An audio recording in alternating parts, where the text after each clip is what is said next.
Assalamualaikum warahmatullahi wabarakatuh. Gimana kabar kalian? Baik ya, alhamdulillah.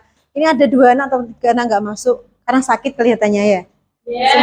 Semoga lekas sehat. Oke, anak-anak, hari ini saya ingin ngajak kalian membuat keyakinan kelas. Mungkin sampai asing dengan keyakinan kelas itu apa? Ada yang tahu mungkin? Apa? Mungkin mirip dengan itu. Nah, kita masuk ke slide selanjutnya. Nah, ini. Coba kamu baca keyakinan kelas itu apa? Nah, itu nilai-nilai kebajikan universal yang disepakati secara tersirat dan tersurat. Lepas dari latar belakang suku, negara, bahasa, maupun agama. Nilai-nilai kebajikan menekankan pada keyakinan seorang akan lebih memotivasi dari dalam diri. Jadi, nanti saat kamu membuat keyakinan kelas, itu adalah motivasi dari diri kamu sendiri yang ingin kamu terapkan di kelas impian kamu. Aku tuh pengen kayak gini, kelasnya jadi seperti ini. Bisa bayangkan enggak? Mirip lah dengan kemarin apa kita bikin? Kesepakatan kelas. Nanti juga seperti itu, saya mau ide dari kalian masing-masing. Nah, tujuannya apa membuat keyakinan kelas? Ini ya.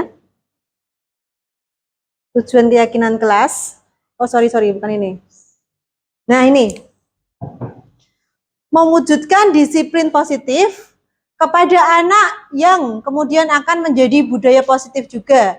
Di mana anak atau kamu, siswa itu ya, dapat menjalankan keyakinan kelas yang telah disepakati bersama dengan kesadaran diri tanpa paksaan.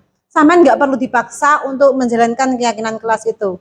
Nah, yang paling penting keyakinan kelas itu adalah berisi hal atau budaya positif. Jadi nggak mengajak ke hal yang negatif atau melanggar aturan sekolah seperti itu. Nah, ini juga termasuk tujuannya seseorang akan lebih tergerak atau bersemangat untuk menjalankan keyakinan itu sendiri daripada hanya sekedar serangkaian peraturan tertulis tanpa makna. Kadang ada nggak sih peraturan yang kamu nggak dundung masuk TPY gitu? Ada nggak? Ada. Maka dari itu nanti itu semua tersirat dari diri kamu sendiri. Kamu punya impian kelas itu seperti apa? Nah, sampai di sini paham nggak? Kamu sudah punya ide atau belum? Saya ingin membagikan ini sticky note. Nanti kamu tulis di sini. Kamu berdiskusi boleh, berembuk boleh. Kamu tulis keyakinan kelas di sini. Tapi kalian ingat ya, kita menggunakan kalimat positif. Kalimat positif itu menghindari kalimat tidak. Contohnya, tidak boleh begini. Nanti kalau kamu belum paham, kamu tulis aja sepaham kamu, nanti kita perbaiki bersama-sama. Contohnya gini, tidak boleh terlambat masuk kelas. Kalau tidaknya hilang jadi apa? Bukannya jadi boleh loh ya. Bisa. Nah, seperti itu contohnya. Paham? Bisa, sudah punya bayangan seperti ini. Oke ya, ini saya bagikan ini. Benar. Tolong dibantu ya. Yang masih bisa nempel. Cowoknya kasih pink. Semua random aja. Oke.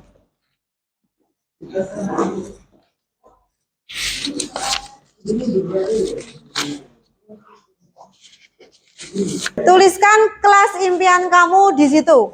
Kamu boleh menjadikan kesepakatan kelas kita yang lalu sebagai acuan kamu. Kalau kamu lupa, buka di grup lagi. Di grup ada kan yang ide-ide kamu ada kan ya. Nah, kamu itu bisa jadikan sebagai acuannya. Jadikan kalimat positif.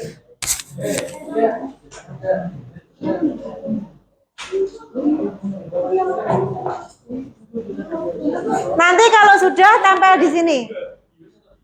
Tempel, kita baca bareng-bareng mana yang perlu diubah, mana yang sudah sesuai dengan kalimat positifnya.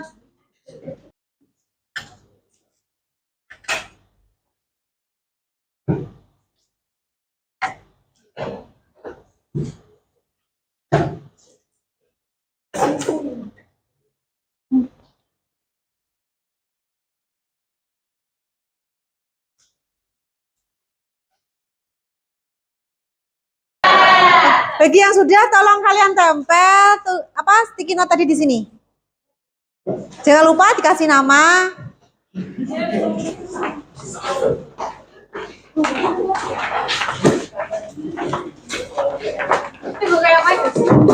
Pelan-pelan.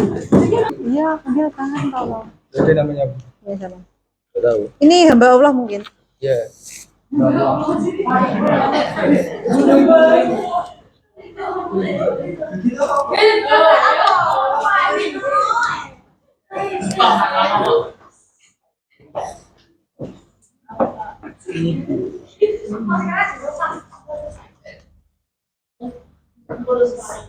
Oke, bagus-bagus semua. Coba ini kita baca dari sini. Membuang sampah pada tempatnya. Sudah positif ya kalimatnya ya, ajakan baik. Nah ini ya, ini ada kalimat dilarang membuang sampah di kelas. Sudah positif atau belum? Belum. Yang benar kalimatnya seperti yang pertama tadi. Yang jelas tempat sampah ya. Jadi biar lebih apa? Lebih fokus berarti membuang sampah pada tempat sampah. Oke. Atau tempatnya. Menghormati guru yang mengajar di kelas. Bagus. Bertanggung jawab atas propertinya masing-masing. Oke.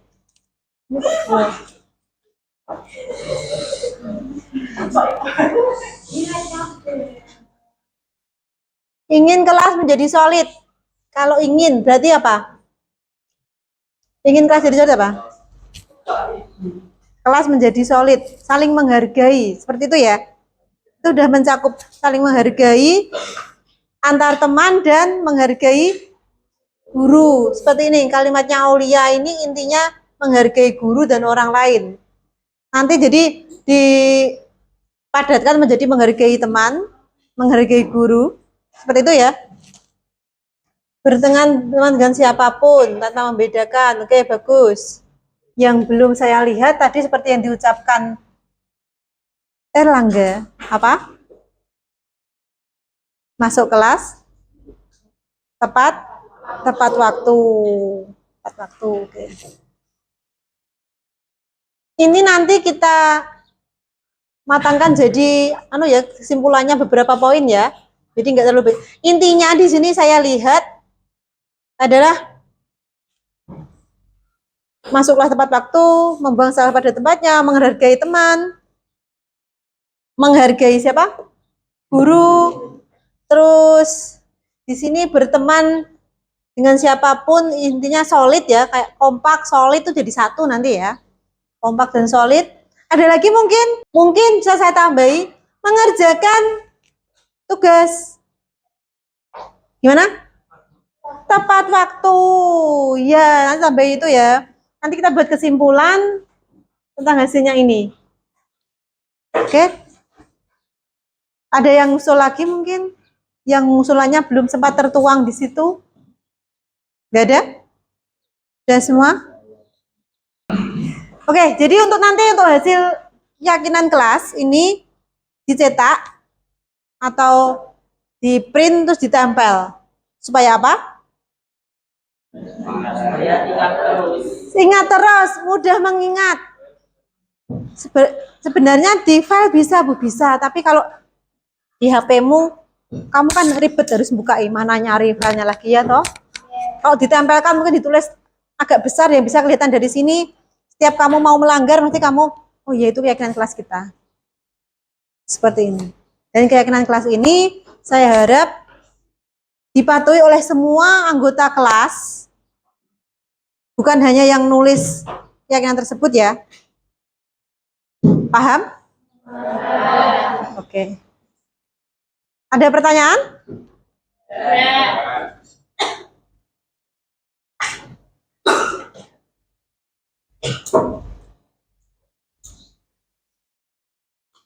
Baiklah, terima kasih untuk hari ini. Semoga keyakinan kelas ini bisa membuat kelas kita semakin baik intinya. Baik dalam hal apapun, membuat kita semakin solid seperti harapan kalian, semakin pintar rajin buat kalian semua juga. Terima kasih atas waktunya. Mohon maaf. Assalamualaikum warahmatullahi wabarakatuh. Sudah, Lia. Terima kasih. Sama-sama.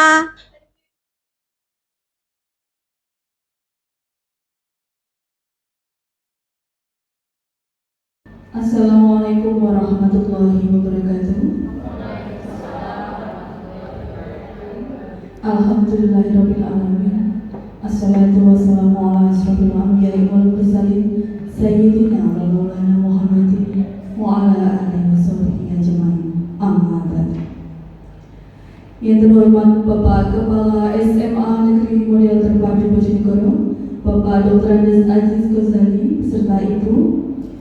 Yang kami hormati Bapak Ibu Guru beserta anak-anakku tercinta, keluarga besar SMA Negeri Model Terpadu Bojonegoro.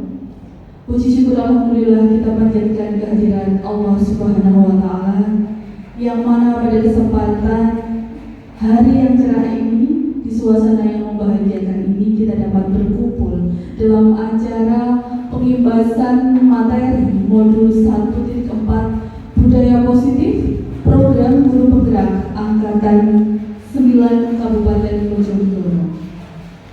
Selawat serta salam marilah kita haturkan senantiasa kepada junjungan kita Nabi besar Muhammad Sallallahu Alaihi Wasallam yang kelak insya Allah kita nantikan syafaat beliau di yaumil akhir. Semoga kita menjadi umat beliau yang mendapatkan syafaat. Amin Allahumma amin. Bapak Ibu dan anak-anakku sekalian, pada kesempatan ini perkenan saya membacakan susunan acara pengimbasan materi modul pendidikan guru penggerak angkatan ke-9 Kabupaten Bojonegoro.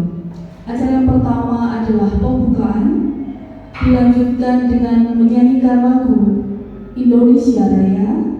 Acara berikutnya adalah pembacaan doa. Acara keempat sambutan. Acara kelima sekaligus acara inti adalah penyampaian materi oleh para guru penggerak SMA Negeri Model Terpadu Bojonegoro, ditutup dengan tanya jawab dan diakhiri dengan penutup. Demikian tadi susunan acara yang akan kita lalui bersama.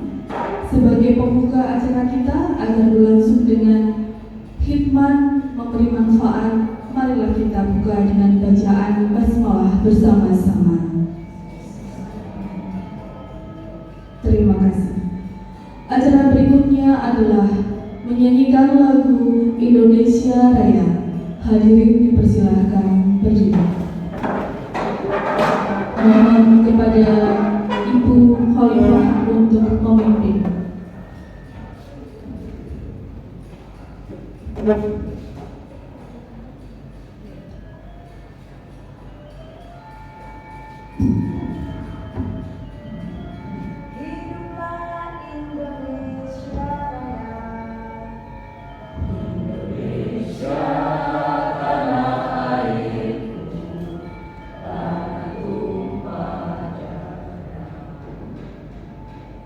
Indonesia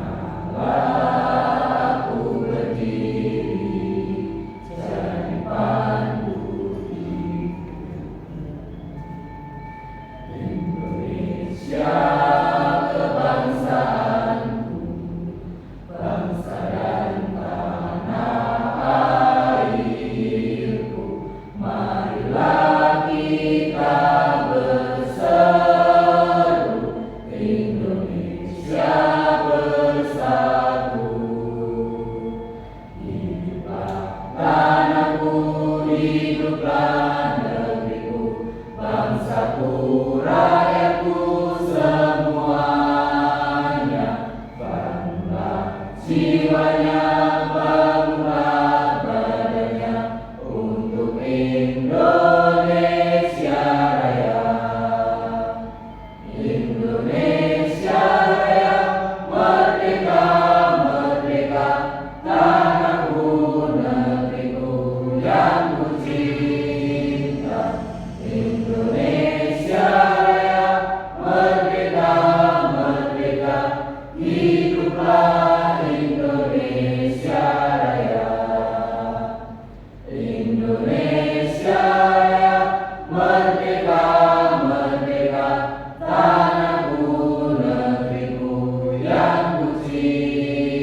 Hadirin dipersilakan duduk kembali. Menuju acara berikutnya adalah pembacaan doa. Kepada yang hormat Bapak Nurani Muflihin SPDI, dipersilakan.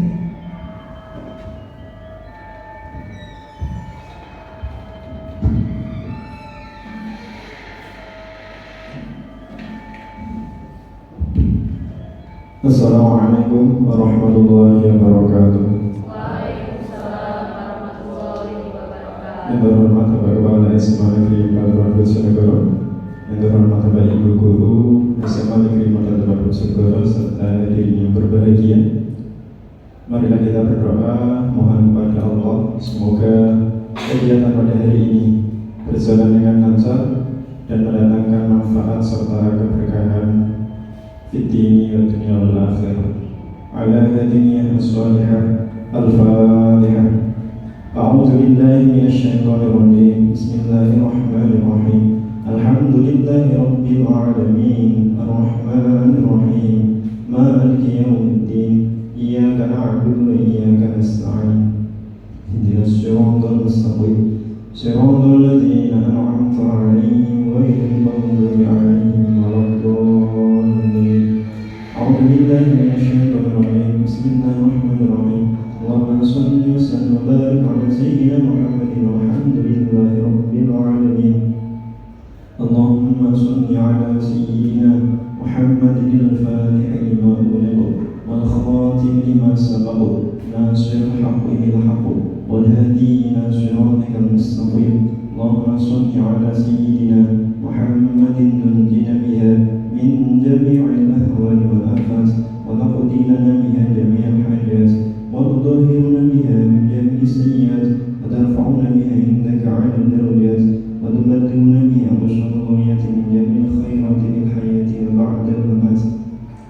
Rabbana atina fid dunya hasanah wa fil akhirati hasanah wa qina 'adzaban nar. Subhana rabbika rabbil 'izzati 'amma yasifun wa salamun 'alal mursalin walhamdulillahi rabbil 'alamin. Wassalamualaikum warahmatullahi wabarakatuh.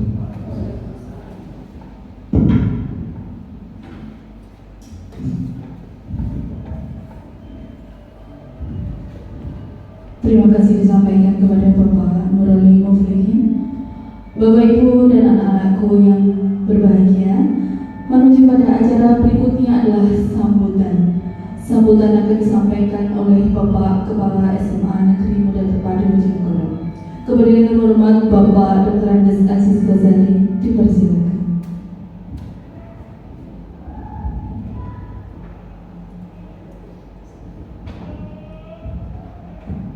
Bismillahirrahmanirrahim. Assalamualaikum warahmatullahi wabarakatuh. Selamat pagi, salam sejahtera untuk kita semua. Alhamdulillahirabbil alamin. Wassalatu wassalamu ala asyrofil anbiya'i wal mursalin nabiyina Muhammadin wa ala alihi washabbihi ajma'in. Amma ba'd. Yang kami hormati ibu-ibu calon guru penggerak, yang kami hormati Ibu dan Bapak Guru SMA Negeri Muda Terpadu serta siswa-siswi SMA Negeri Muda Terpadu. Pada kesempatan yang baik ini, patutlah kita panjatkan puji syukur kehadirat Allah Subhanahu wa Ta'ala, yang mana sampai pada kali ini, sampai pada detik ini, insya Allah yang hadir dalam kondisi sehat walafiat. Salam serta salam kita lupa senantiasa kita limpahkan kepada Nabi Muhammad Sallallahu Alaihi Wasallam. Ibu bapak yang berbahagia, kegiatan diseminasi pembebasan materi modul 1 budaya positif ini sangat menarik. Karena apa? Sekolah kita yang mempunyai visi unggul budi pekerti, prestasi, dan berwawasan global dalam intek berlandaskan impact. Nah, ini suatu visi yang luar biasa. Visi ini bisa dicapai manakala ada budaya positif. Budaya positif itu bisa terbentuk manakala ada kebiasaan-kebiasaan positif yang harus dilakukan oleh segenap sivitas akademika di SMA Negeri Model Tiga.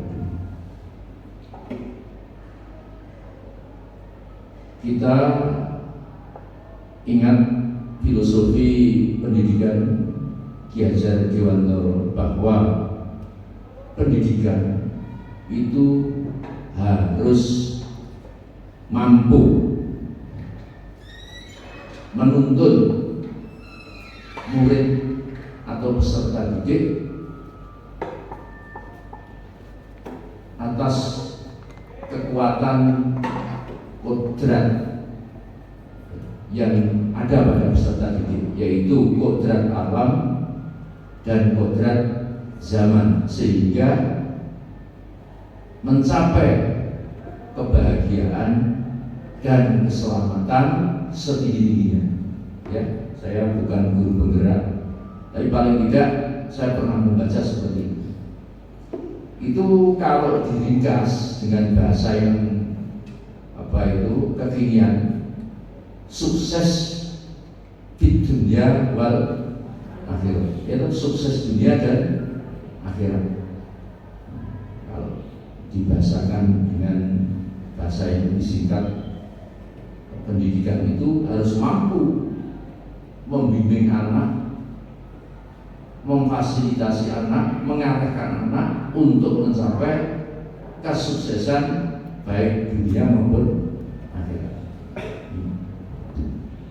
Kemudian kalau kita kembali kepada filsafat pendidikan yang berkembang di dunia ini, Ibu Bapak mungkin masih ingat bahwa di dunia ini ya, yang paling terkenal ada 3 filsafat pendidikan. Yang pertama, teori pendidikan yang berlandaskan pada filosofi nativisme, dengan tokohnya yang terkenal yaitu Arthur Schopenhauer dari Jerman. Teori ini mengatakan bahwa Saatnya jam ke-6 dimulai. keberhasilan anak itu semata-mata ditentukan oleh faktor hereditas, yaitu faktor genetik. Artinya apa? Anak itu kalau memang secara genetis cerdas, maka dia juga nanti akan menjadi orang yang cerdas, yang pintar. Kalau secara genetik anak ini terampil, maka nanti juga akan menjadi manusia-manusia yang terampil. Kalau anak ini secara hereditas, secara genetik berbudi pekerti yang luhur, berbudi pekerti yang baik, berperilaku baik, maka suatu saat nanti ketika dewasa mereka menjadi anak-anak yang berbudi pekerti baik. Sehingga dengan teori ini pendidikan itu seolah-olah tidak berfungsi, karena keberhasilan tadi baik dari kognitif, afektif maupun psikomotorik semata-mata ditentukan oleh faktor genetik. Jadi kalau bapaknya pintar, anaknya pintar, kenapa?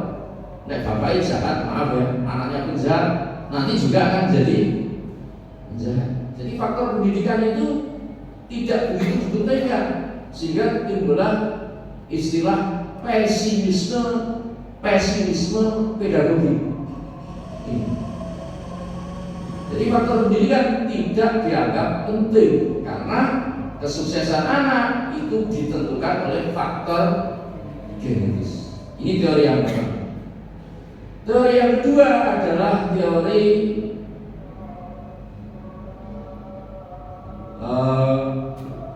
empirisme.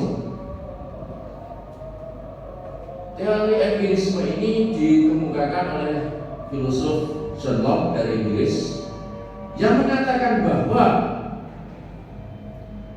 keberhasilan peserta didik, baik itu menyangkut kecerdasan, keterampilan, maupun budi pekerti yang baik, yaitu afektif, itu semata-mata ditentukan oleh lingkungan. Faktor genetis itu tidak penting. Nah, sehingga teori ini dikenal dengan optimisme pedagogi. Kalau yang tadi adalah pesimisme pedagogi, yang ini optimisme. Jadi ini ada dua bentuk teori yang saling bertentangan. Satu mengatakan pendidikan itu tidak penting kalau anak ini terlahir hebat, dalam arti punya orang tua yang cerdas, punya orang tua yang terampil, punya orang tua yang perilakunya baik, maka tidak usah dididik. Anak ini nanti akan menjadi orang-orang yang cerdas, terampil, dan berbudi pekerti. Sedangkan satunya tidak. Pendidikan ini adalah segalanya.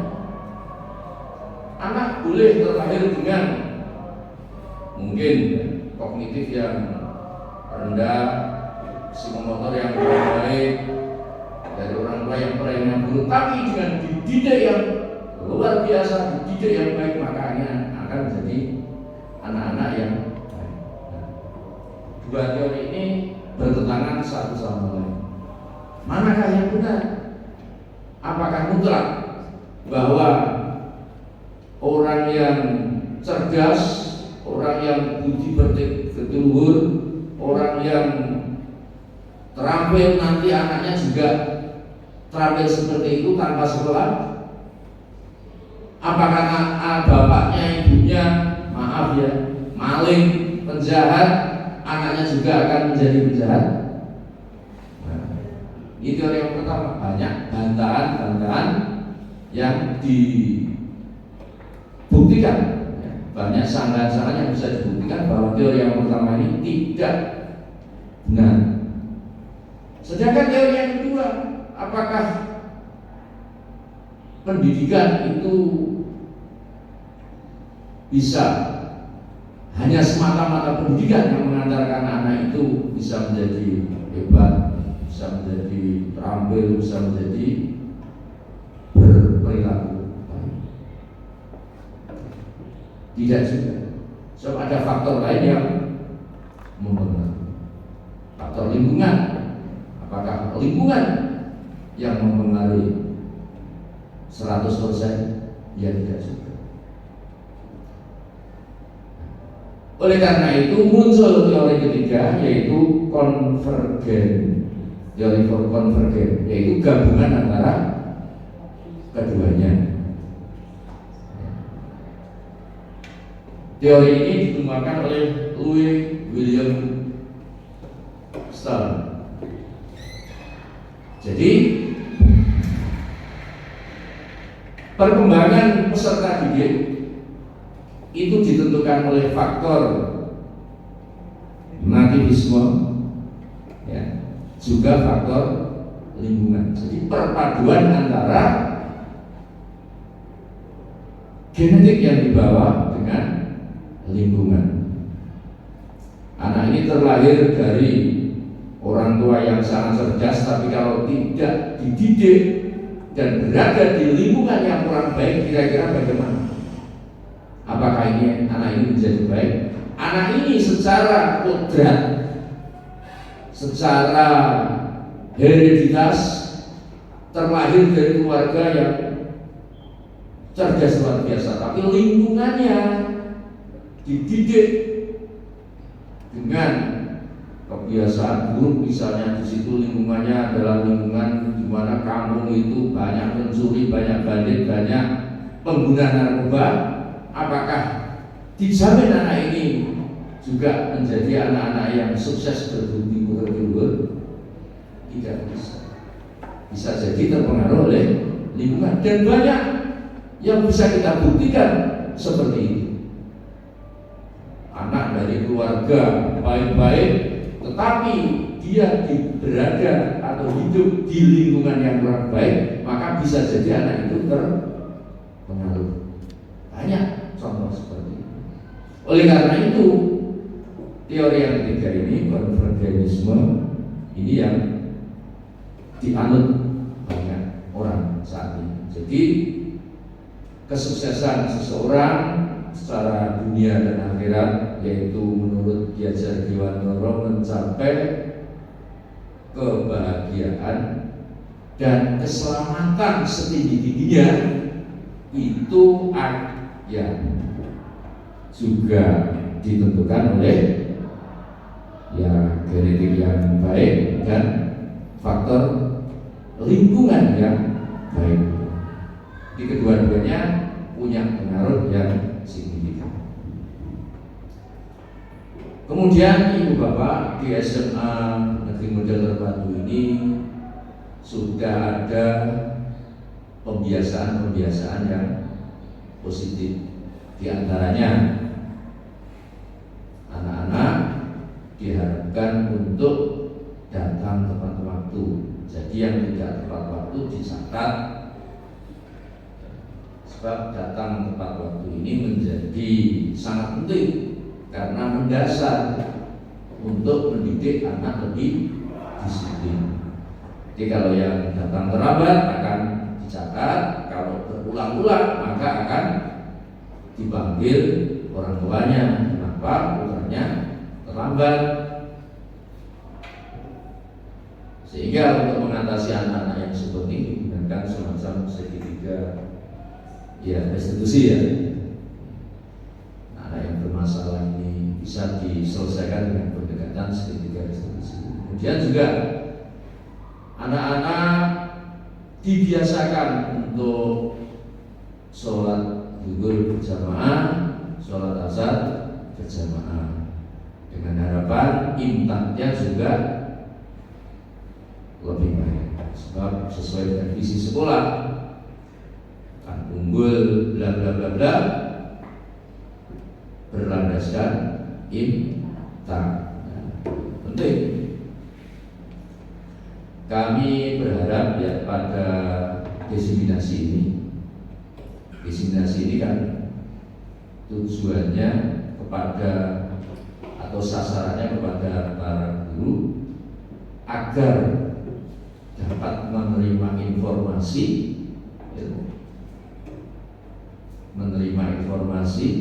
sadar,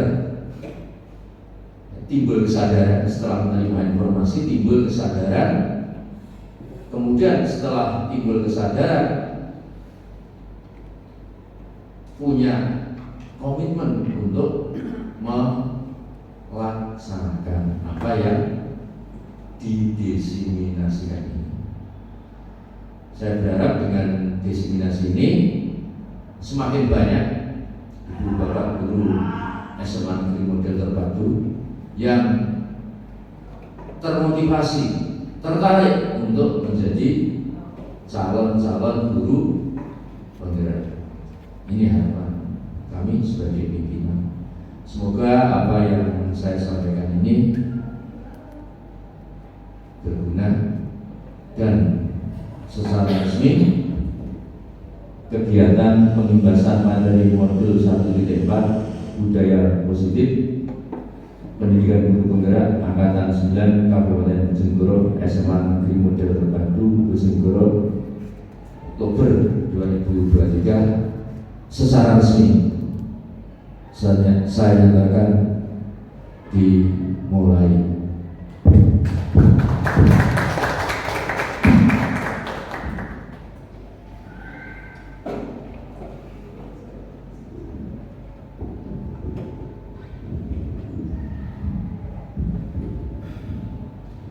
Terima kasih disampaikan kepada Bapak Kepala SMA Negeri Model Terpadu Bojonegoro. Semoga harapan beliau agar nantinya sekolah kita dapat menjadi sekolah yang melahirkan banyak guru penggerak sekaligus akan berimbas pada peningkatan kualitas dan kuantitas yang dihasilkan dari satuan pendidikan kita tercinta. Baik Bapak Ibu dan anak-anakku sekalian berbahagia, langsung saja menuju acara berikutnya yakni acara inti pemaparan pengimbasan materi modul 1.4 budaya positif pendidikan guru penggerak angkatan 9 Kabupaten Bojonegoro. Sebelumnya mari saya perkenalkan dulu telah hadir bersama kita Bapak Ibu 3 orang rekan-rekan Bapak Ibu yang telah menjadi calon guru penggerak yang mewakili sekolah kita tercinta pada angkatan ke-9 ini. Yang saya panggil namanya mohon berdiri. Yang pertama adalah Ibu Indah Kurnia Sari Estos GR. Berikutnya adalah Ibu Fitria Kusuma Wardani SPD GR. Yang terakhir adalah Ibu Rahayu Dianingtyas SK. Berikutnya, beliau-beliau ini adalah yang akan membagikan ilmu positif apa yang didapatkan terkait dengan paradigma baru yang akan ditawarkan dalam pendidikan guru penggerak ini. Kesempatan yang pertama kami berikan kepada yang terhormat Ibu Indah Kurnia Sari Estos. Kepada yang terhormat Ibu Indah, waktu dan tempat dipersilakan. Sekali tadi kita sudah melakukan diskusi terkait dengan apa-apa yang harusnya dilakukan dalam perubahan paradigma terkait penanganan siswa, pelanggaran siswa, atau bagaimana kita menghadapi mereka untuk bisa menjadi pembelajar merdeka. Nah, berikutnya materi yang tidak kalah menarik akan disampaikan oleh rekan kita Ibu Dian. Ya, kepada beliau Ibu Rahayu Dianingtyas SK, monggo Ibu menyampaikan materinya. Terima kasih atas waktunya. Assalamualaikum warahmatullahi wabarakatuh. Waalaikumsalam warahmatullahi wabarakatuh. Terima kasih teman-teman Bapak Ibu semua masih bersemangat siang hari ini. Yang terhormat Bapak Kepala Sekolah SMA Negeri Pondok Terpadu, yang saya hormati Bapak Ibu guru serta rekan-rekan semuanya yang masih menyempatkan waktunya, masih bersemangat siang hari ini. Di sini saya akan melaksanakan aksi nyata diseminasi materi modul 1.4 budaya positif calon guru penggerak angkatan 9 SMA Negeri Pondok Terpadu Bojonegoro, Kabupaten Bojonegoro.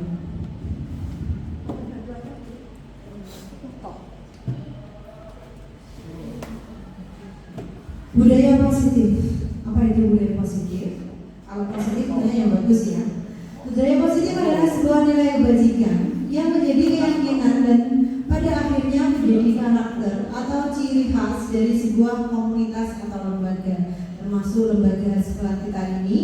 Ini atas sekali untuk ditanamkan budaya positif di sini menurut saya. Dan untuk menciptakan budaya yang positif di sekolah, guru hendaklah mampu menjalankan perannya dalam menciptakan pembelajaran yang nyaman, yang menyenangkan di sekolah. Karena dengan awal budaya positif itu, murid akan mampu terdorong dan berpikir untuk bertindak serta mencipta sebagai proses memerdekakan dirinya sehingga murid lebih mandiri dan bertanggung jawab. Nah, di sini poin-poin materi presentasi saya kali ini ada 6 poin ya, budaya positif. Yang pertama, disiplin positif. Yang kedua, teori motivasi. Kemudian keyakinan kelas. Kemudian kebutuhan manusia. Dan kelima, 5 posisi kontrol. Terakhir adalah segitiga restitusi. Yang pertama akan kita bahas adalah disiplin positif. Nah, disiplin positif itu merupakan perwujudan nilai-nilai atau keyakinan universal yang diterapkan di sekolah.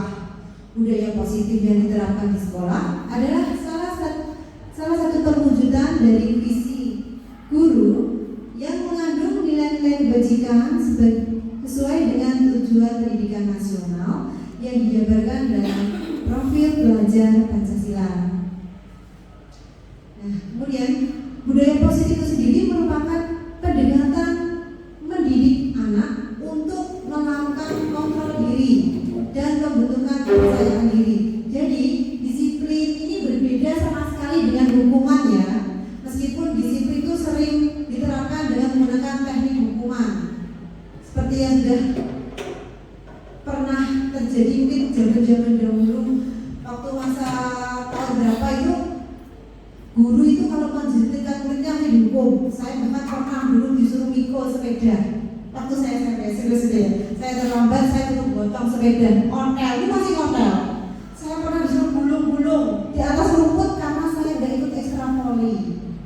Nah, itu mungkin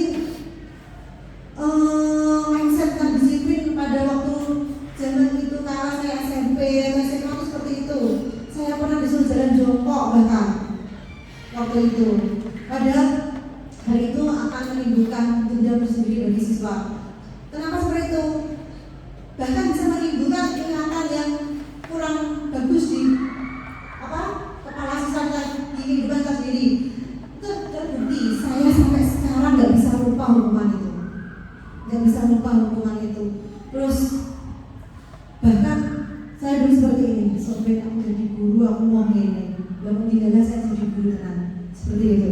Dan memang selama sekian belas tahun saya jadi guru, saya nggak pernah menghukum siswa saya secara fisik seperti itu. Nah, tujuan disiplin positif di sini yang pertama menumbuhkan kesadaran serta memberdayakan anak mandiri melakukan sesuatu tanpa iming-iming hukuman, sogokan, ancaman maupun hadiah. Jadi seperti yang kita tahu juga ya, kadang anak atau bahkan kita sendiri itu nggak diiming-iming sesuatu itu malas untuk action. Benar apa tidak? Iya, ya. Kamu gini deh, kamu seperti ini, nanti tak kasih ini gitu, semangat. Tapi begitu hadiahnya nggak ada, semangatnya pun sirna. Nah, berikutnya terbentuk murid-murid yang berkarakter, berdisiplin, santun, jujur, peduli, serta bertanggung jawab dan merupakan pembelajar sepanjang hayat yang diharapkan. Jadi kalau disiplin itu tanpa iming-iming sesuatu, maka siswa tersebut atau kita sendiri akan tumbuh rasa jujur, peduli, santun dan lain sebagainya. Kenapa? Misalnya kalau hanya dengan iming-iming, aku harus mengerjakan ini jam sekian supaya aku bisa dapat open misalnya hadiah dari guru. Akhirnya kita atau siswa itu memanfaatkan berbagai cara supaya jam 9 bisa menyelesaikan tugas dan dapat hadiah. Boh caranya nyoto kocone, boh caranya tanya mbak Google itu artinya udah gak jujur dari pikirannya sendiri kan? Ya seperti itu. Next kita di sini kemudian nilai kebajikan universal apa itu? Yaitu nilai-nilai kebajikan yang disepakati bersama, lepas dari suku, bangsa, agama, bahasa maupun latar belakangnya. Nah, ini adalah contoh disiplin positif dan disiplin biasa. Yang pertama dikendalikan oleh kontrol eksternal, dan kemudian kalau disiplin positifnya dikendalikan oleh kontrol internal. Seperti yang saya sebutkan tadi, kontrol eksternal itu adalah seperti adanya iming-iming, adanya janjian nanti tak kasih ini kalau kamu mau begitu atau begini. Nah itu kan gak ada kesadaran internal kan ya. Pernah kasih suara gitu? Pernah gak kalian? Pernah. Oke. Adanya hukuman, iming-iming tadi seperti saya sebutkan reward. Oleh sampai gak kerja, kamu tak jemput sekian jam. Akhirnya mau gak mau kerjakan. Sedangkan kalau kamu sadar, siswa sadar, ini kewajiban saya dikerjakan. Itu namanya kontrol internal seperti itu. Dan lain sebagainya. Di sini ada beberapa poin. Nah, sekarang tentang teori motivasi dan motivasi prinsip yang ketujuh, konsep hukuman dan penghargaan, konsep pendekatan restitusi. Teori motivasi ini merujuk kepada setiap perspektif yang membahas pengendalian tingkah laku manusia. Sekarang mari kita tanyakan ke diri kita sendiri, bagaimana kita berperilaku, mengapa kita melakukannya. Nah, apakah selama ini kita berperilaku itu karena menghindari tidak nyaman atau hukuman? Pernah apa dengan semua? Melakukan sesuatu karena takut dihukum, karena gak nyaman, gak enak dikoncone. Siswa pernah seperti itu? Pernah ya, karena kita dihukum. Kalau gak seperti ini nanti dihukum, pagarnya dikunci, atau apa yang lain, pokoknya hukuman. Itu adalah bentuk motivasi eksternal seperti yang saya singgung pertama tadi. Nah berikut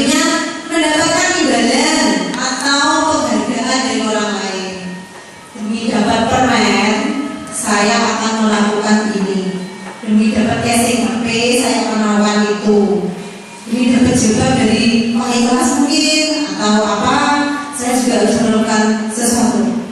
Itu termasuk motivasi eksternal, bukan internal, seperti itu. Nah, ini berikutnya, untuk menjadi orang yang kita inginkan dan menghargai diri kita sendiri dengan nilai kepercayaan. Nah, ini motivasi yang muncul dari diri kita sendiri ya. Kita ingin menjadi orang positif seperti apa, sehingga kita melakukan hal yang positif pula tanpa adanya iming-iming tadi dari eksternal, dari orang lain, seperti itu.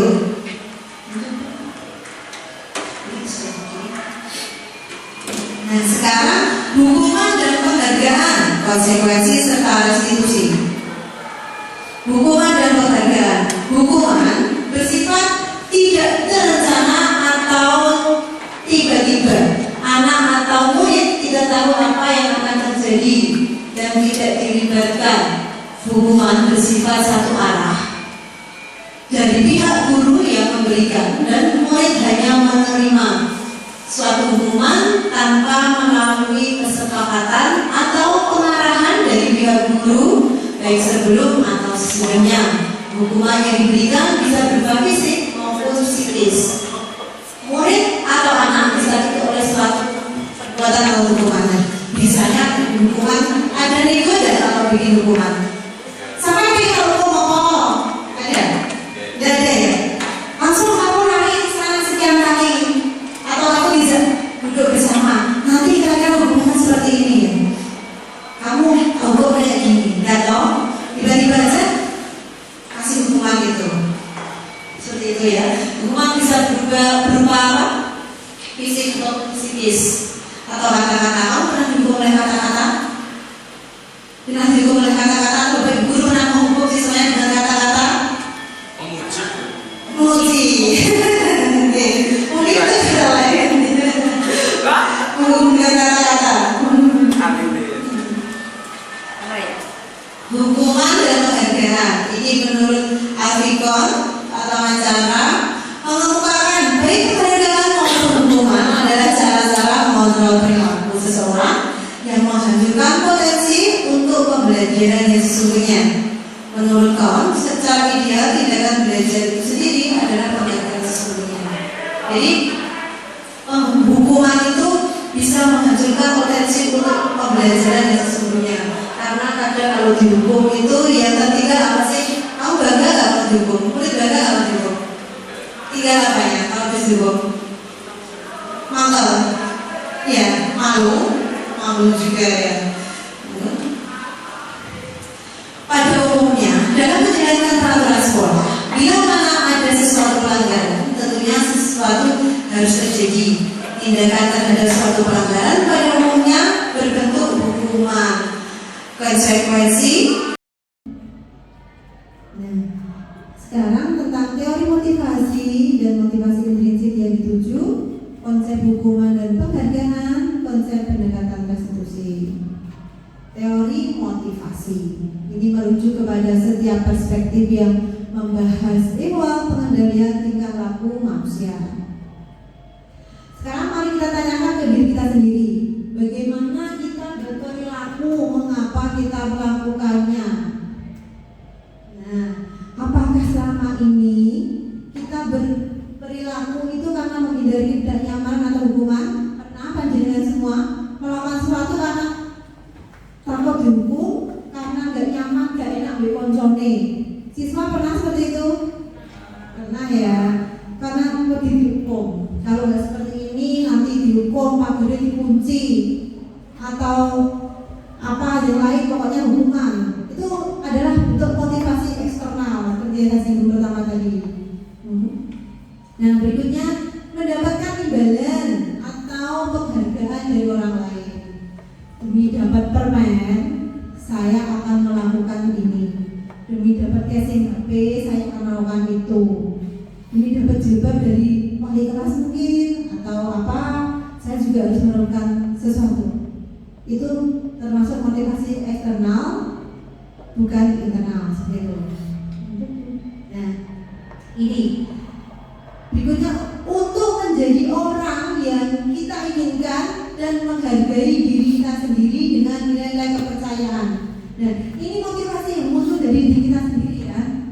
Kita ingin menjadi orang positif seperti apa, sehingga kita melakukan hal yang positif pula tanpa adanya iming-iming tadi dari eksternal, dari orang lain, seperti itu.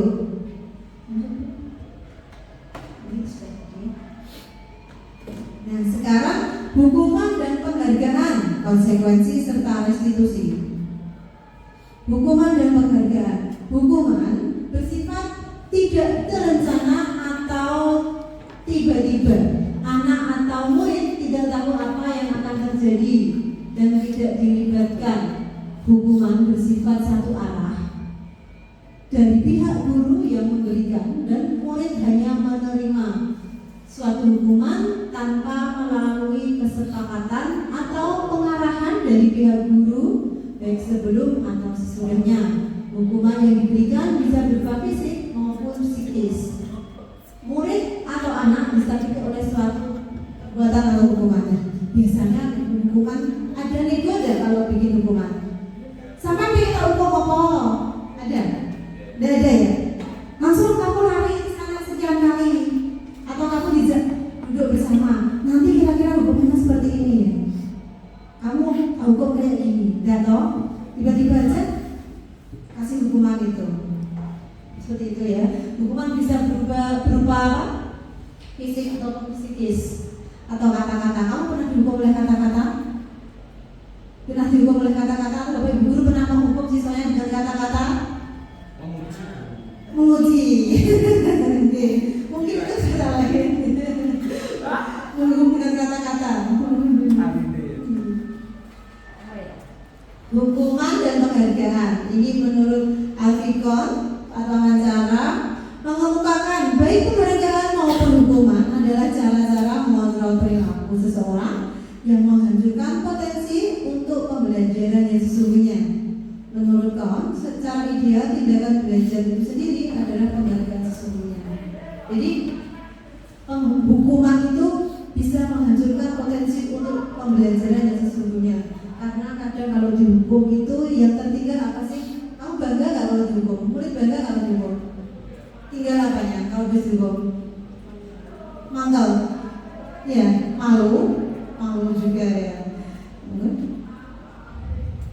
Pada umumnya dalam menjalankan peraturan sekolah, bila mana ada sesuatu pelanggaran, tentunya sesuatu harus terjadi. Tindakan terhadap suatu pelanggaran pada umumnya berbentuk hukuman. Konsekuensi adalah bentuk lainnya. Apakah kalau melanggar pernah diberi penghargaan? Dihukum atau diberi penghargaan? Dihukum pasti ya. Ada yang pernah dihukum atau menghukum? Pernah. Mungkin hukuman secara halus disuruh apa tadi? Disuruh nulis apa sekian kali, suruh membaca, suruh bersih-bersih, nggak sampai hukuman fisik yang suruh lari-lari atau seperti saya dulu disuruh angkat sepeda keliling lapangan. Dulu ada ya. Nah, mari kita berkenalan dengan program disiplin positif yang dinamakan restitusi. Restitusi adalah proses menciptakan kondisi bagi murid untuk memperbaiki kesalahan mereka, sehingga mereka bisa kembali pada kelompok mereka dengan karakter yang lebih kuat.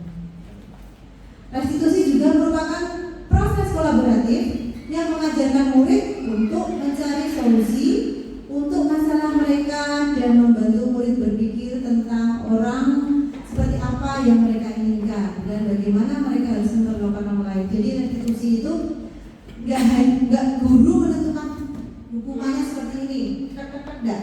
Murid diajak ngobrol. Setelah melakukan kesalahan, kamu tuh ingin jadi orang seperti apa? Terus cara kamu berbagi kesalahan kamu tuh seperti apa? Seperti itu, diajak ngobrol dari hati-hati lah seperti itu. Ini ada contoh kasus ya. Iva kurang menguasai pelajaran matematika, sehingga pada saat pelajaran tersebut berlangsung, dia lebih banyak berdiam diri atau menggambar di buku pelajarannya. Pada saat guru matematikanya, Pak Seno, memberikan pertanyaan, Iva menjadi gugup dan tidak sengaja menjatuhkan tasnya dari kursi, serta tiba-tiba menjadi gagap pada saat berupaya menjawab. Kemudian seluruh kelas pun tertawa melihat perlakuan Iva yang Pak Seno pada saat itu membiarkan teman-teman IFA menertawakan IFA yang tergagap dan malu luar biasa, dan malahan minta IFA untuk maju ke depan dan berdiri depan kelas sambil menunjuk hidungnya karena tidak bisa menjawab pertanyaan Pak Seno. Kelas makin gaduh pastinya, dan anak-anak pun tertawa melihat IFA di depan memegang hidungnya. Nah, analisis kasusnya, yang pertama, apakah Bapak Ibu setuju dengan tindakan Pak Seno terhadap IFA? Menurut Bapak Ibu, tindakan Pak Seno terhadap IFA adalah sebuah hukuman atau konsekuensi? Ada yang mau menjawab, Bapak Ibu? Apakah panjenengan setuju dengan tindakan Pak Seno? Mungkin bisa nah, seperti ini kasusnya. IFA saat dijelaskan matematika dia menggambar, ditanya nggak bisa jawab, gagapan, terus Pak Seno menghukum dia untuk maju ke depan, mungkin ya, gitu Bu, mungkin seperti itu. Gimana? Anda setuju? Tidak setuju. Kenapa Pak Fa? Setuju? Ya, pertama menjadi membuat siswa itu malu. Ya, siswa pasti malu. Ada yang bangga kalau dihukum depan kelas? Enggak, kecuali memang suka tampil atau cari perhatian dia, cari perhatian. Pasti dia malu. Terus tindakan Pak Seno itu hukuman atau konsekuensi? Hukuman ya Pak ya, hukuman dan membuat malu. Oke, lanjut pindah. Nah, ini kemudian Alfikon mengemukakan baik penghargaan maupun hukuman adalah cara-cara mengontrol perilaku seseorang yang menghancurkan potensi untuk pembelajaran sesungguhnya. Menurut Kon, secara ideal tindakan belajar itu sendiri adalah penghargaan sesungguhnya. Nah, penghargaan itu efektif jika kita menginginkan seseorang melakukan sesuatu yang kita inginkan dalam jangka waktu pendek. Jadi gini, oke lah sekali dua kali dikasih penghargaan jalan dia. Tapi ke depannya kalau udah dapat penghargaan, nyari penghargaan lagi enggak? Karena enggak sama penghargaannya. Kok kemarin saya dikasih ini kok waktu melakukan itu, kok sekarang enggak dikasih?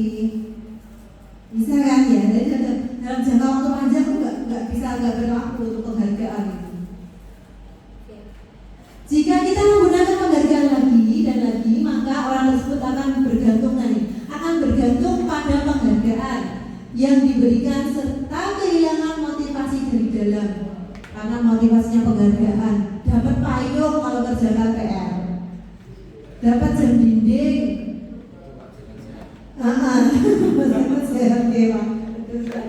jika kita mendapatkan penghargaan untuk melakukan sesuatu yang baik, maka selain kita senantiasa berharap mendapatkan penghargaan tersebut lagi, kita pun menjadi tidak menyadari tindakan baik yang kita lakukan. Akhirnya nggak sadar sing baik mana, sing nggak baik yang mana, karena kulino motivasinya adalah penghargaan tadi. Jika sesuatu yang timbul dari diri sendiri, maka akan lebih mudah membedakan. Ini motivasi internal saya itu melakukan ini adalah kelas dan ini hal baik seperti itu. Nah, penghargaan bisa merusak hubungan. Ketika seseorang diberi penghargaan atau dipuji di depan orang banyak, maka yang lain akan merasa iri. Benar seperti itu? Benar? Misalnya, Bu Indah, Masya Allah cantik sekali, pagi-pagi sudah berangkat.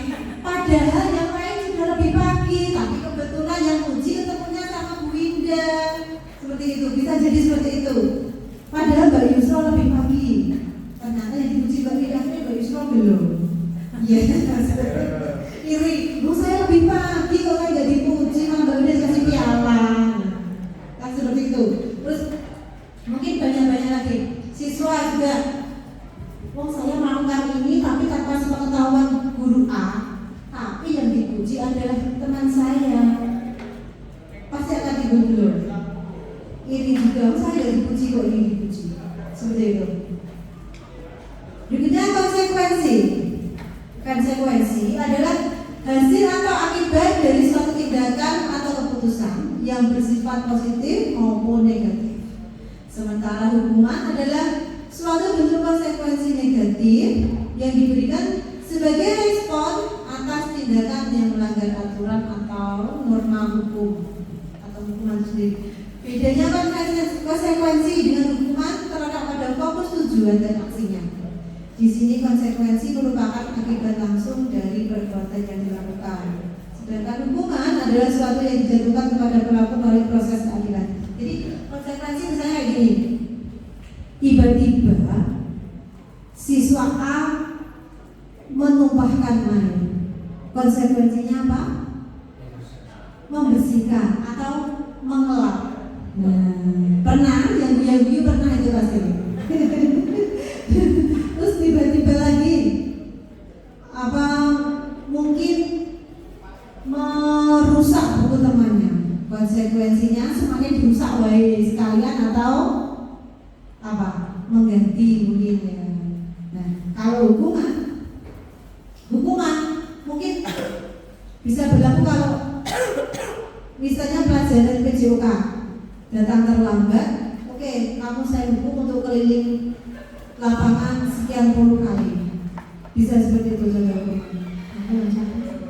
Nah, di sini ada tabel identitas gagal dan identitas sukses. Hukuman merupakan suatu yang menyakitkan dan harus terjadi karena biasanya sudah masuk ke dalam suatu peraturan. Konsekuensi sesuatu harus terjadi, sedangkan restitusi merupakan pilihan. Saya bacakan dari belajar masuk di baju belajar, masuk Nah, sekarang masuk ke keyakinan kelas. Mengapa keyakinan kelas? Mengapa tidak peraturan kelas saja? Akan kita jawab berikutnya. Nah, jawabannya adalah mengapa kita memiliki peraturan tentang menggunakan helm pada saat mengendarai kendaraan roda 2? Kenapa? Karena apa? Untuk apa? Untuk gaya, untuk apa? Keselamatan. Ada jawaban lain mungkin? Gak hanya selamat, karena ternyata walaupun katanya untuk keselamatan masih banyak yang gak ingin selamat. Buktinya apa? Gak pakai helm, berarti kan gak pengen selamat. Mungkin mindsetnya beda. Kenapa? Menghindari tilang. Itu motivasi apa? Eksternal apa internal? Eksternal, karena demi menghindari tilang. Nah, internal mungkin aku pengen selamat, aku pengen kepalaku ini aman, pengen cantik, bisa jadi tuh. Karena kalau pakai helm, apalagi helmnya agak mundur sedikit gitu ya. Helmnya agak mundur kan kelihatan face-nya gitu. Itu motivasi kita bisa juga, biar cantik. Oke. Ini jawaban terunik yang saya dengar. Oke. Dan kemudian mengapa kita memiliki peraturan tentang penggunaan masker dan cuci tangan? Kemungkinan saat pandemi kemarin. Supaya apa? Terhindar dari virus. Berarti motivasi Pak Fajar adalah kesehatan atau keselamatan. Mungkin untuk apa lagi selain karena kesehatan keselamatan? DPD. Hah? DPD. Nah, mungkin juga gini. Karena wastafelnya di depan rumah ada tetangganya baru untuk campur mungkin bisa ya. Seperti itu ya, biar ini tetangga sergap tenang. Itu motivasi yang tenang. Kalau internal ingin sehat dan ingin keselamatan. Karena pada waktu pandemi itu kan kita tahu sendiri begitu mudah virus apa? Covid atau corona itu menyebar. Bahkan jejer biasanya pilek seperti itu. Oke. Nilai-nilai keselamatan atau kesehatan inilah yang disebut sebagai keyakinan, yaitu nilai kebajikan universal yang disepakati secara tersirat dan tersurat, lepas dari latar belakang suku, negara, bahasa, dan agama.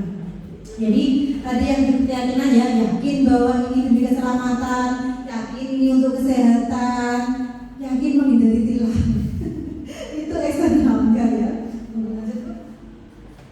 Nah, keyakinan kelas diperlukan untuk membentuk disiplin positif karena keyakinan kelas dibentuk dengan kesepakatan bersama anggota kelas yang didasarkan atas nilai-nilai kebajikan universal. Nah, saya sendiri sudah mempraktekkan membentuk keyakinan kelas di kelas yang di bawah perwalian saya.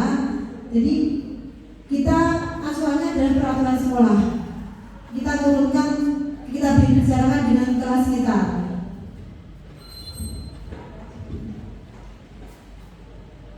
Seseorang akan lebih tergerak dan bersemangat untuk menjalankan keyakinan kelas daripada yang sekedar mengikuti peraturan tertulis dalam makna ya.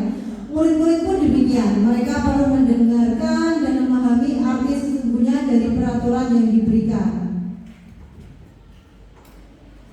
Nah, membuat keyakinan kelas, pembentukannya.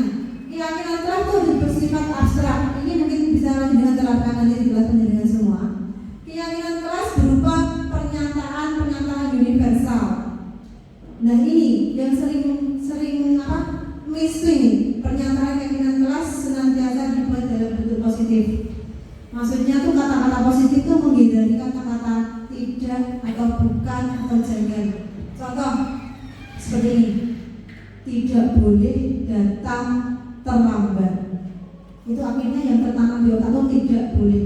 Karena sebaiknya diganti dengan kata positif. Apa misalnya Bapak Ibu? Tepat waktu atau datang ke kelas, masuk ke kelas, ke sekolah tepat waktu, seperti itu. Dan menghindari kata-kata negatif itu juga akan memberi support tersendiri bagi kita, memberi energi positif bagi kita. Maka itu dari itu gunakan pula kata-kata yang positif tentunya. Keyakinan kelas hendaknya tidak terlalu banyak supaya mudah diingat. Keyakinan kelas sebaiknya sesuatu yang dapat diterapkan di lingkungan tersebut. Semua warga kelas hendaknya ikut berkontribusi pembuatan keyakinan kelas. Jadi saat kami membuat keyakinan kelas, kami berdiskusi dengan murid kami. Saya ajak mereka berdiskusi, saya suruh mereka mengeluarkan unek-unek mereka sendiri. Kelas seperti apa yang kamu inginkan? Yang kamu mimpikan tuh kelas positif yang seperti apa? Dan semuanya menyumbang ide-ide yang bagus. Walaupun masih ada beberapa kata-kata yang perlu disempurnakan, kata-kata negatifnya. Ini prosedur pembentukannya. Jadi nanti mempersilahkan bagi sekolah atau murid di sekolah atau di kelas untuk bercurah pendapat. Seperti yang saya sebutkan tadi, semua siswa dan guru itu berkontribusi untuk mengeluarkan pendapatnya, unek-uneknya tentang sekolah impian atau kelas yang diimpikan. Kemudian mencatat semua hasil masukan dari para murid atau warga sekolah. Saatnya jam ke-8 dimulai. Kemudian susun keyakinan kelas berbentuk. Saya ulangi, susunlah keyakinan kelas sesuai prosedur pembentukan. Jadi nanti setelah keyakinan kelas anak-anak terkumpul semua, kita jadikan satu, kita ambil apa yang akan menjadi keyakinan kelas itu apa. Jangan semua dari ke 38 anak disatukan semua, jangan. Kemudian kita akan mencetaknya dalam poster seperti kita tempelkan di kelas sehingga mudah dibaca. Kemudian 5 kebutuhan dasar manusia. Nah, 5 kebutuhan dasar manusia untuk bertahan hidup dan kasih sayang, terus kebebasan, kesenangan dan penguasaan. Nah ini kebutuhan bertahan hidup. Manusia itu punya kebutuhan bertahan hidup. Kebutuhan ini bersifat fisiologis untuk bertahan hidup. Misalnya dengan sehat maka dia bisa bertahan hidup. Rumah dan makanan. Kebutuhan biologis sebagai bagian dari proses reproduksi termasuk kebutuhan untuk tetap bertahan hidup. Tidak daya manusia yang ingin bertahan hidup tanpa rumah. Kadang direwangi kontrak. Itu artinya kebutuhan untuk bertahan hidup mutlak harus terpenuhi. Makan terutama. Walaupun diet tetap punya kebutuhan untuk makan, ya bukan? Seperti itu dan manusia. Berikutnya kasih sayang. Mana ada sih manusia yang mau dibenci? Bagaimana Bu Beta? Apakah Bu Beta juga punya kebutuhan kasih sayang? Pasti ya. Kebutuhan kasih sayang. Nggak ada orang ini. Aku pengen dibenci aja. Kalau disayang kan nanti temanku mesti minta dibelikan, ditraktir, berikan es kayak gitu. Syukuran itu teman saya.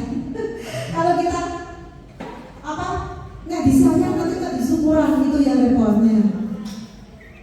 Kasih sayang, karena kalau saling berkasih sayang dalam arti positif tentunya, ini sekolah jadi nyaman, kerja nyaman. Pernah nggak apa ya, kayak perang dingin, terus berangkat kerja, berangkat sekolah nggak nyaman, gak enak kabeh iki soalnya berkarat becah kae. Ya, pernah ya? Gak nyaman dengan kerja kayak gitu. Saya juga pernah merasakannya soalnya. malah curhat ya. Ya betul sekali, Anda sangat betul. Kemudian kekuasaan.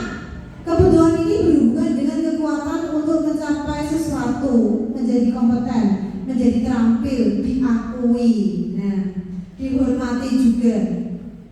Mana ada sih orang yang nggak ingin diakui, nggak ingin dihormati? Tentu semua ingin merasakan posisi seperti itu ya. Kemudian kebebasan, kebutuhan untuk bebas adalah kebutuhan akan kemandirian, otonomi, memilih pilihan yang mampu mengendalikan arah hidup seseorang. Anak-anak dengan kebutuhan kebebasan yang tinggi menginginkan pilihan, mereka perlu banyak bergerak, suka mencoba-coba, tidak terlalu berpengaruh orang lain, serta mencoba hal yang baru dan menarik. Tapi sayangnya ada anak-anak itu karena butuh untuk bebas, disalahartikan. Bebasnya bebas gak melu pelajaran, bebas gak kerjakan tugas. Itu yang terjadi justru. Mungkin Bapak Ibu guru pernah mengalami semua, teman-teman mengalami hal itu. Bebas, karena bebas, bu materinya jangan ini toh, saya ingin yang bebas, materi yang sedang viral kekinian, padahal itu di luar jangkauan materi tersebut. Kebebasan yang salah artikan. Kemudian kesenangan, kebutuhan untuk merasa senang. Kebutuhan akan kesenangan adalah kebutuhan untuk mencari kesenangan, bermain dan tertawa. Bayangkan hidup tanpa kenikmatan apapun betapa menyedihkannya. Glaser menghubungkan kebutuhan akan kesenangan dengan belajar. Semua hewan dengan tingkat intelijensi tinggi, anjing, lumba-lumba dan primata, bermain. Saat mereka bermain, mereka mempelajari keterampilan hidup yang penting. Manusia pun tidak berbeda. Manusia juga senang bermain-main. Bahkan saat forum apa itu disambi gambar, rapat sambil gambar, itu kadang saya termelihatkan. Mungkin karena saya gaya belajarnya seperti itu. Kalau nggak sambil gambar saya nggak bisa konsen visual. Tapi kadang saya juga kinestetikkan pola. Berikutnya 5 posisi kontrol. Dalam penerapan disiplin positif, seorang guru kemungkinan akan dihadapkan pada konflik yang ada di lingkungan sekolah. Nah, 5 posisi kontrol. Yang pertama, penghukum. Siapa yang pernah menjadi penghukum, Bapak Ibu? Bu Yusra mungkin pernah menghukum? Pernah? Ya, ini ya. Seorang penghukum bisa menggunakan hukuman fisik maupun verbal. Orang-orang yang menjalankan posisi penghukum senantiasa mengatakan bahwa sekolah memerlukan sistem atau alat yang dapat lebih menekan murid lebih dalam. Nah, mungkin yang mindsetnya penghukum ini kalau dihukum jadi disiplin, anak akan lebih baik. Ini contoh kata-kata yang digunakan. Patuhi saya atau awas, pernah seperti itu? Nek sampean nggak patuh, awas loh ya, tak ginikan. Saya yakin semua pernah, apalagi yang pernah hidup di zaman bahula seperti saya dulu. Kamu selalu saja salah, selalu, pasti selalu yang terakhir selesainya. Kadang ini membuat mental anak itu jatuh mentalnya, isen dari konjol seperti itu. Guru seperti ini senantiasa percaya hanya ada satu cara agar pembelajaran berhasil, yaitu cara dia. Pokoknya ini gak membuat cara jelas gak masuk ini, pokoknya salah. Yang senyum-senyum apa pernah menemui seperti itu? Pernah. Pengalaman pribadi. Penghukum nada suaranya tinggi atau bengok, ya seperti itu. Tapi nggak selamanya bengok penghukum, karena saya menemui orang yang seperti itu. Selamanya bengok tapi guyoni, nagih syukuran. Ya Bu Winda? Bu Winda nggak mendengarkan. Oke. Ya. Bu Winda ini suka teriak tapi nggak hukum. Malah menjuri kalau saya mendengar Bu Winda teriak itu. Dan hasilnya kemungkinan murid jadi marah, mendendam atau bersifat agresif. Biasanya kalau habis dihukum itu muridnya duduk, tapi ambil murid coret-coret. Saya pernah dulu habis dihukum, saya murid buku tak orang kisah nyata dan masih teringat sampai sekarang. Benar Bu Meta ya? Makanya kalau bisa menghindari menghukum, membuat merasa bersalah. Nah, guru ini suaranya lembut, membuat merasa bersalah. Kata-katanya seperti ini. Biasanya orangnya lembut, tapi menyelekit. Pernah ada guru seperti itu, murid saya menyebutnya dengan silent killer.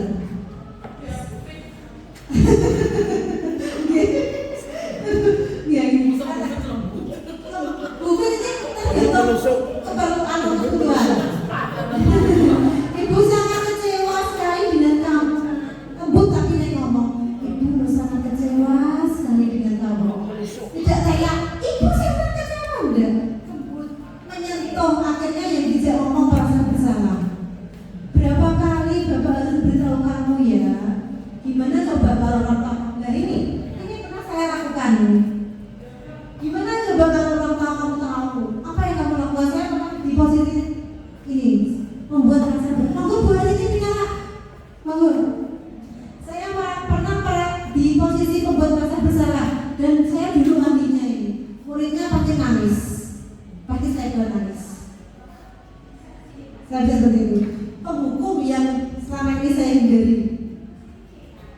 Kalau sudah di posisi jelas saya buat nangis anak. Kemudian ini buat rasa bersalah, nada suaranya kelas, halus, tapi nyelkir. Dan hasilnya kamu akan merasa bersalah, mulai merasa bersalah, kemudian mewek. Itu yang sering saya alami dulu. Nah ini mungkin murid senang kalau gurunya berada di posisi sebagai teman. Guru pada posisi ini tidak akan menyakiti murid. Saya juga sering seperti ini. Namun akan tetap berupaya mengontrol murid melalui persuasi. Posisi teman pada guru bisa negatif ataupun positif. Positif di sini berupa hubungan baik. Kalau sudah menerapkan posisi teman, bahkan saya bisa dekat sekali dengan murid. Bahkan murid saya yang sudah lulus sekian puluh tahun yang lalu sampai sekarang masih komunikasi dengan saya. Karena saya dulu menerapkan posisi sebagai teman dengan dia dan posisi membuat rasa bersalah. Itu saya dulu ahli. Saya sekarang tidak bisa, susah. Ayo bantulah demi Bapak ya. Ayo ingat tidak bantuan Bapak selama ini. Ini kata-katanya biasanya seperti itu. Ya sudah, kali ini nggak apa-apa. Ini saya pernah katakan ini. Ya wes nggak apa-apa, wes mana lain ya, kok tak diwangi. Saya gitu kan. Dan memang dekat dengan siswa, tapi kadang dampaknya nggak bagus. Siswa ngalornya over. Iya, Bu Meta pernah? Bu Meta ini nggak galak kayaknya Bu Meta.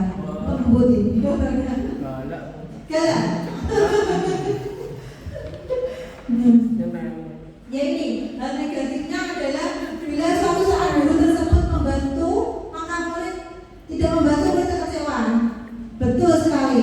Begitu saya nggak bisa saya dulu selalu jadi langganan tempat curhat. Begitu saya berapa kali nggak bisa diajak curhat, dia kecewa. Dia merasa saya sudah nggak sayang sama dia. Cewek ya. Dulu dia manggil saya bunda, kadang mami, seperti itu. Oke. Nadanya ramah, akrab, bercanda. Ada guru seperti ini? Kalian suka nggak guru yang sebagai teman? Suka? Lebih suka seperti itu?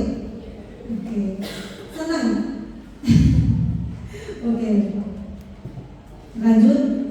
Ini muridnya senang dan akrab. Pemantau ini kalau ada anak terlambat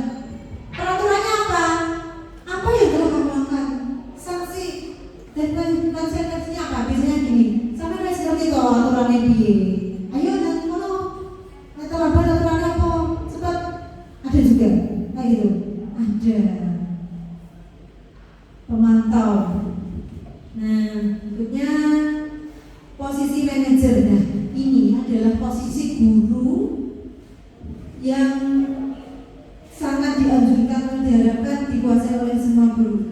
Adalah posisi di mana guru berbuat sesuatu bersama murid, mempersilahkan murid bertanggung jawab atas perilakunya, mendukung murid agar dapat menemukan solusi atas permasalahannya sendiri. Seorang manajer telah memiliki keterampilan di posisi teman maupun pemantau, dan dengan demikian bisa jadi waktu-waktu tertentu kembali kepada posisi yang diperlukan. Posisi manajer, Ibu Bapak Ibu semuanya, itu nanti mengacu pada segitiga restitusi. Biasanya ini kalimat yang diucapkan manajer. Bu Nurul, manajer. Apa yang kita yakini? Apa yang kamu yakini? Apakah kamu meyakininya? Ini nanti ada berbagai pertanyaan pada segitiga restitusi. Seperti ini. Apa rencana kamu untuk memperbaikinya? Jadi anak berpikir, aku salah ini, artinya saya harus memperbaiki masalah ini, memperbaiki kondisi untuk menuju jalan saya. Nah, tugas seorang manajer bukan untuk mengatur perilaku seseorang. Kita membimbing murid untuk dapat mengatur dirinya. Seorang manajer bukannya memisahkan murid dari kelompoknya, tetapi mengembalikan murid tersebut ke kelompoknya dengan lebih baik dan kuat. Manajer ini nada suara tulus, bahasa tubuh tidak kaku, dan mendekat ke murid. Nah, ini yang dimaksud segitiga restitusi. Guru sebagai pendidik juga diharapkan mampu mempraktekkan segitiga restitusi. Ini sebaiknya, dan saya sarankan semua guru sebaiknya menguasai atau mempraktekkan segitiga restitusi ini. Karena saya sudah pernah mempraktekkan dan ternyata manjur untuk anak saya sendiri di rumah bareng. Restitusi adalah proses menciptakan kondisi bagi murid untuk memperbaiki kesalahan mereka, sehingga mereka bisa kembali pada kelompok mereka dengan karakter yang lebih kuat. Restitusi juga merupakan proses kolaboratif yang mengajarkan murid untuk mencari solusi untuk masalah mereka dan membantu murid berpikir tentang orang seperti apa yang mereka inginkan dan bagaimana mereka harus memperlakukan orang lain.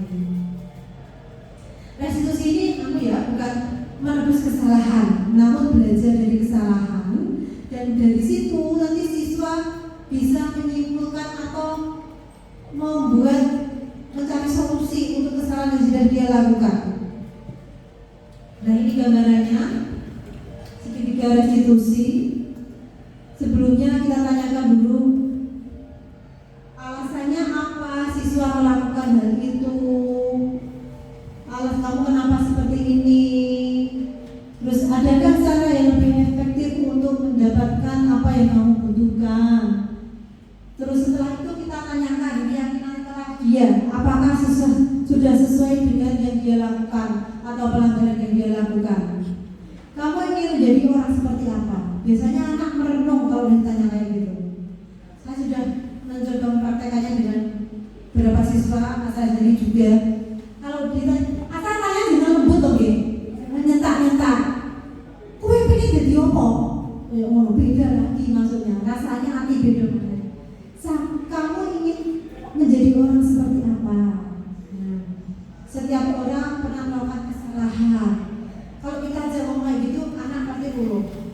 Pernah anak? Kalian anak-anak pernah seperti itu? Pernah? Disetak pernah, dilembuti pernah? Oke, berbagai pengalaman dari kalian. Nah, ini contohnya segitiga penerapan segitiga restitusi.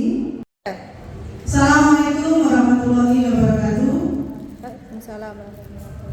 Baik, saya ingin bertanya terkait dengan apa yang sudah disampaikan oleh Bu Dian tadi, yaitu tentang segitiga restitusi.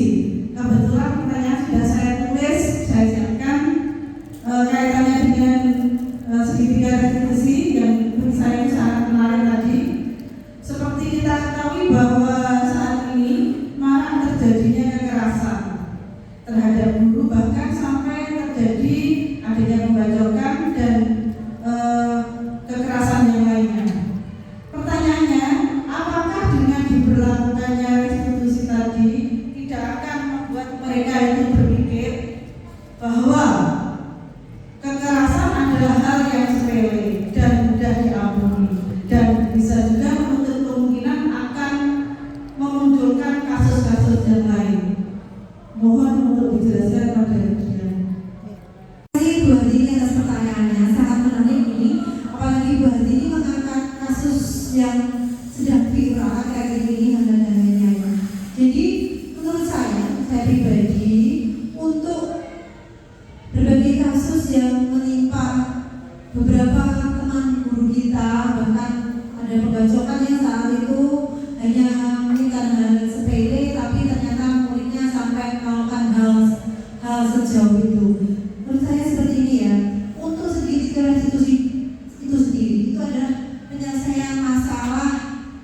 sekolahan yang bisa disebut bukan masalah berat, apalagi sampai ke ranah hukum seperti itu.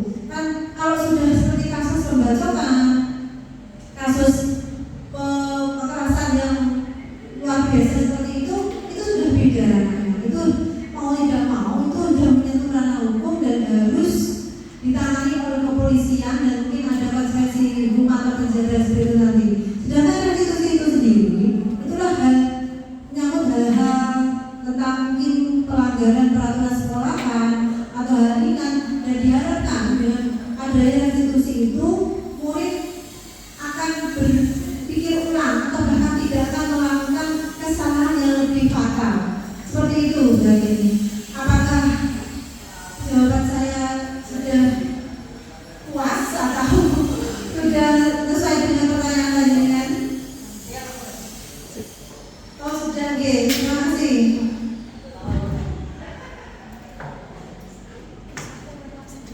Baik, demikian tadi telah kita simak bersama-sama pemaparan materi kita yang ketiga sekaligus penutup dari serangkaian kegiatan pengimbasan materi pada modul 1.4 yakni budaya positif. Terima kasih Bu Dian, Bu Indah dan juga Bu Fitri, Bapak Ibu guru dan seluruh anak-anakku yang hadir di ruangan ini untuk bersedia meluangkan waktu dan ikut bersama-sama belajar praktik baik dan aksi nyata yang mereka yang lakukan. Baik, sekaligus untuk mempersingkat waktu, pada kali ini perkenalkan saya selaku pembawa acara mengucapkan terima kasih atas kerawahan penjelasan semua. Terima kasih untuk partisipasi, pertanyaan-pertanyaan dan juga kolaborasi yang baik dari kita.